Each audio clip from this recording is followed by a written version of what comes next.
Being a foreigner in China can be an amazing but challenging experience at the same time. As like any other place in the world, people might treat you differently based on where you come from or what you look like. Therefore, I became curious and wanted to know how different can a black foreigner's experience in China be from my own. Up until now, I never really gave it that much thought.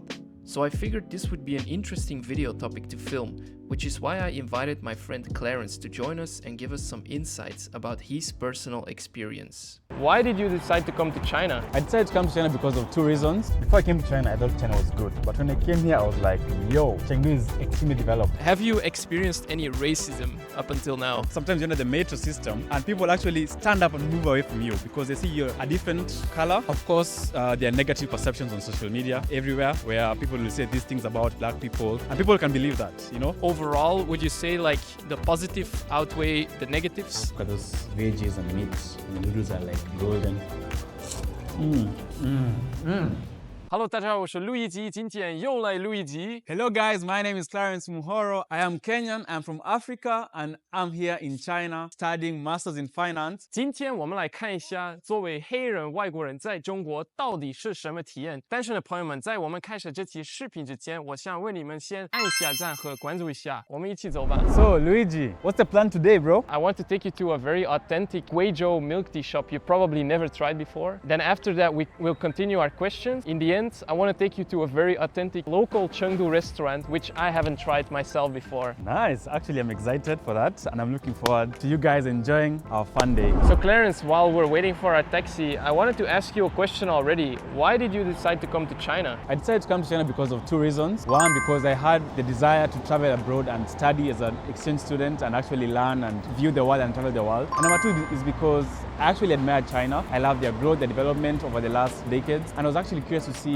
how a country can transform in such a period of time. And so I'm glad to have done this because it's actually a very surreal experience. What was actually your first impression of China and what shocked you? Before I came to China, I thought China was good. But when I came here, I was like, yo, Chengdu is extremely developed. Actually, when I got in the taxi from the airport to my school, I was so shocked. The roads are amazing, buildings are so unique. And the other thing, what was the biggest surprise? No one spoke English. The guys at the taxi, the guys at the airport, and I was like, how will I survive here? Basically, can't speak to anyone. So actually, that was a big surprise because I was like, how can I be able to communicate with anyone? I've not seen any person of my color. I've not seen anyone who speaks English. It's very difficult to communicate. And basically, you feel like you're stranded in a billion people and you're just there and you're the one who doesn't know who to talk to and everything. So how did you overcome that language barrier? So thankfully, I was in a school and so I was able to actually have so many colleagues who spoke English, so many foreign students. So actually that was the biggest way to overcome. Again, you slowly try to learn Chinese, some few words like ni hao. You try to learn how to ask for fruits in the market. And that way you start adjusting little by little. Again, technology. We've had translation apps where you go and you type and it really helps. Nonetheless, it's always stressful, man, because you really want to meet people, but then there's a challenge in between and you feel like there's a slight barrier. You even see it with friends who can speak Chinese, they are more connected to the people. How different is daily life in China compared to your country, Kenya? Just being a black person in China is actually a big difference because you feel like you're the unique person or you're the abnormality or something. So you feel like people are looking at you, people will take photos of you. But when you're at home, you're just that normal other guy who's walking around, no one cares who this is. Again, I would say the weather. I actually prefer the weather back home. Here, there's winter, which was actually a tough thing. And so the weather is actually more interesting here. Again, the other thing is the food. Chengdu is actually an amazing place. The food is actually really, really amazing and really, really cool.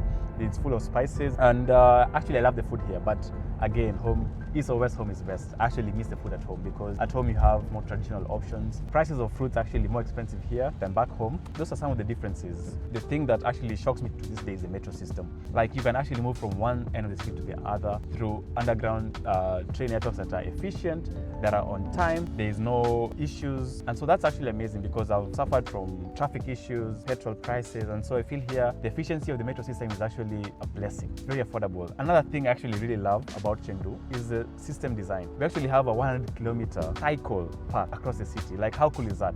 And it shows the city planning that is in China is advanced to the entire world. So those are some of the differences: the food, the weather, the people, and even the design of the city and the transport system. I ordered some tea for you because I wanted you to try it. Let's go get it.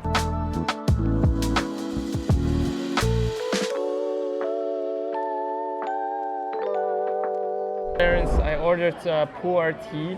Yours is hot, but it's the same as mine. You can give it a try, it's very nice. Guys, I'm excited to try it, and so let's try it together.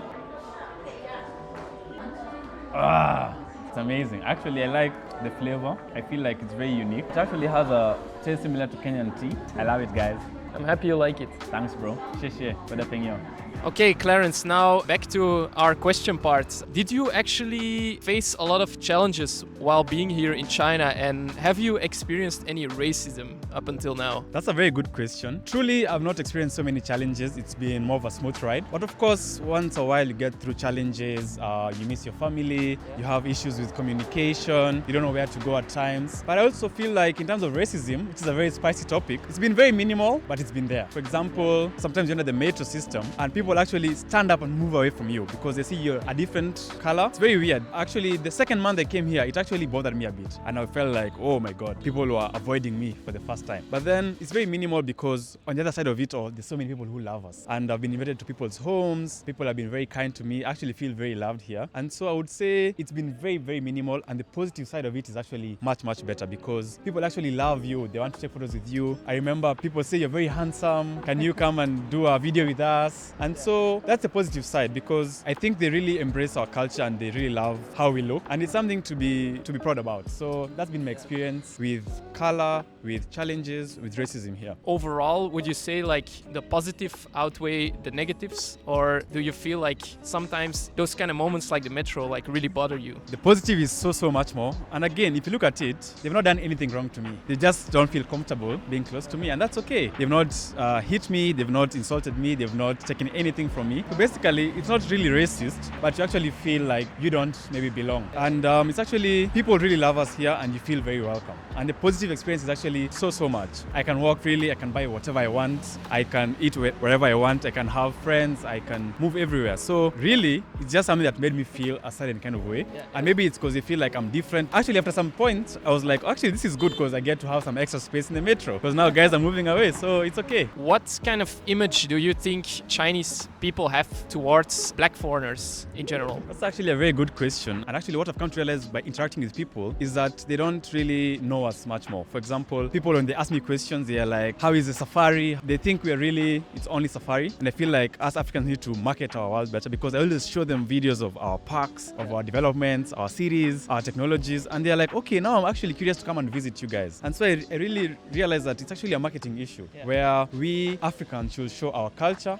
show our kindness, show what is good about us. And from those things, we can actually find areas of commonality. Because what happens when you don't know this person, you don't know their race, you don't know where they come from, you don't know who they are, you'll actually be scared of them or you actually can't connect. But through interaction, through getting to know each other, we find areas of commonality. Of course, there are negative perceptions on social media everywhere where people will say these things about black people and people can believe that, you know. It's always hostile, sometimes on social media, very weird comments about black people. But I believe that it's only through sharing each other's stories and experiences in life that we realize we're actually connected because we study together, we have the same goals, we want to be better, we love family, and through these points we can actually connect. So in my experience, I feel like I will do my best to present African culture in a beautiful way, especially like during cultural days where we get to present our culture. They try our food, they try our clothing, and they realize, okay, this is actually cool. So I've realized that they don't know much about us, or what they know is very limited based on what they see through social media. And I think whenever you're in a different country, what you do is an image of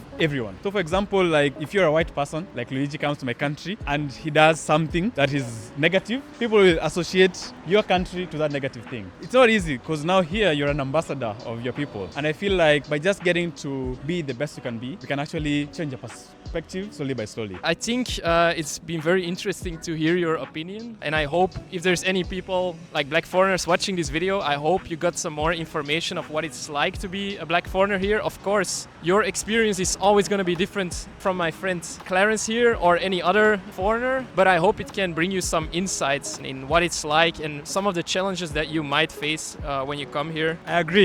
Everyone has their own experience, and for me, I feel like China has been very welcoming actually. No one disturbs me, no one minds me, and I'm able to actually focus on my goals and to have experiences with my fellow friends. I think it's a very positive experience, a very unique experience, and you get to just see how cultures merge and how you perceive the world. Okay, Clarence, we have arrived at the restaurant. Let's go. I'm hungry, bro. I eat, man. Let's go, guys.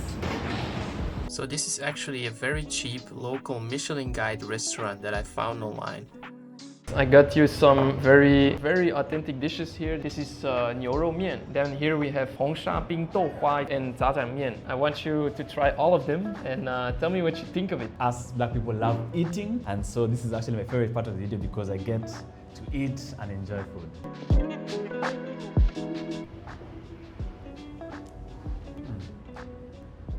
Very hot, guys, very hot. I feel like it has a very unique texture to it, and I really like it. Actually, I've never tried this particular dessert, so let's try it. The taste is actually very unique. It's cold, it's a bit different to my normal kind of taste. It tastes nutritious, which means it's healthy. It's a bit sugary, but manageable. I'll give you some of this 炸酱面, which is like very authentic to Chengdu. Chengdu people love this dish. This should have like an awesome taste. Doesn't that look amazing? Delicioso. Okay, now you can give it a try. Look at those veggies and meat, and the noodles are like golden. Of all these three, my best. I feel like it has the right amount of spices. The meat is actually very good. I just like the overall taste. Actually, I want to have more. 好的，朋友们，我现在参加我的朋友 Clarence 一起吃饭。Thank you all for watching. I hope you learn more about what it's like to be a black foreigner in China today. Hope you all can like and subscribe and see you in the next episode. Yes, guys. Bye bye.